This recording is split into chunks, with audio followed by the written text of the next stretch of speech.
For you, what are some of the key issues if Scotland leaves economically that we're going to be talking about? So if the vote goes towards yes, which it may, uh, you know, it's going to be a couple of year process, and a couple of the issues, of course, are going to be negotiations with the UK and for entrance into the EU. The real question is really if they keep the pound, if everything goes the way the SNP says, they're going to have a currency from a foreign country, and like people are warning, not a lot of control over fiscal policy, which you know, Joe Stiglitz and Paul Krugman have been arguing over that. Stiglitz has called that a non-issue, but I think that it may be a big issue in the future. Now, my impression is that a lot of Scottish people aren't really concerned about the SNP platform, and they say, we'll work it out economically by voting in what we decide. Mm-hmm. Mm-hmm. And if they do go for the yes vote, and is there the chance of getting rid of the pound with it? Are they going to join the euro at all? Uh, well, I think that's highly unlikely. I mean, the euro is a disaster. Now, the SNP, they're very pro-EU, and their original platform was to join the euro. But the eurozone is such a disaster right now that that's not really going to have enough popular support. I mean, no one's suggesting it anymore just because it's too unpopular. And the UK government has said they're not going to cooperate, but really they probably will, and there may be a formal currency union. And if not, as Joe Stiglitz has pointed out, that they don't really need, full UK cooperation to do that. Now, the question is whether that's a good thing, Mm-hmm. And no one's really seriously proposed their own independent currency, which might eventually be the best option. Mm-hmm.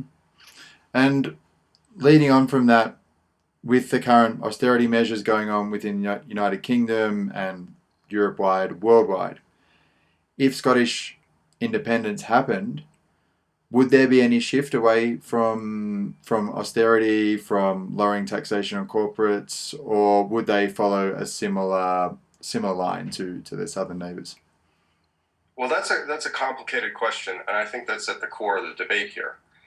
It's interesting that both the Yes and the Better Together campaigns have run on anti-austerity platforms, basically. And the Yes campaign, outside the Scottish Greens are handing out, pamphlets saying you protect the NHS if you vote yes.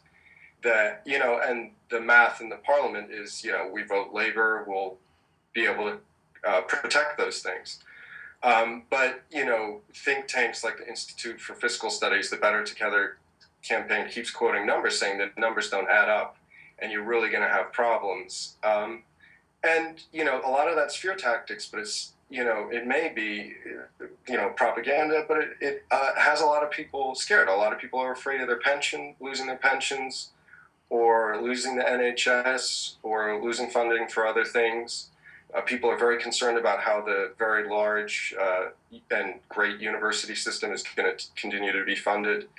And people are very concerned about that. Likewise, the question of EU membership and, economic relations with the rest of the world. The real question is not whether they, join the EU, but if you join the EU and you have this currency union with the UK, you might have some serious fiscal problems because you don't have that much control over your economy. Okay, great. And one last quick question: what's your feeling on the ground there about the way the vote's going to go, or how Scottish people are reacting within Scotland right now? It's kind of very interesting to be here because people keep saying there's been nothing like this. It's been, the most civil, campaign. It's hard to believe that they're actually voting for separation because it's been so civil. the Yes campaign is out in force, and they've surprised everybody with how